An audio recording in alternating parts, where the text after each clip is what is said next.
யாழ்ப்பாணத்து பொண்ணுடா எலந்தை பழ கண்ணுடா பேசி பார்த்த பண்ணுடா பேசுறது தமிழ் இங்கிலீஷ்தா அப்பன் கொஞ்சம் கவுடிதா அண்ணன் கொஞ்சம் பகுடிதா தம்பி என் பிரண்டுதா நானும் லவ்வுதா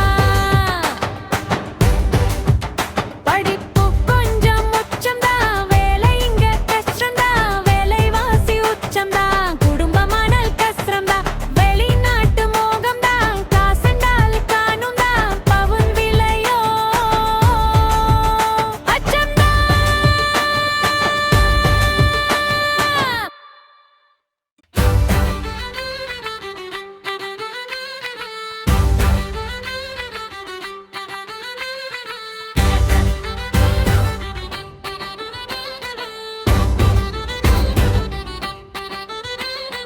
யாழ்ப்பாணத்து பொண்ணுடா எலந்தை பழ கண்ணுடா பேசி பார்த்த பண்ணுடா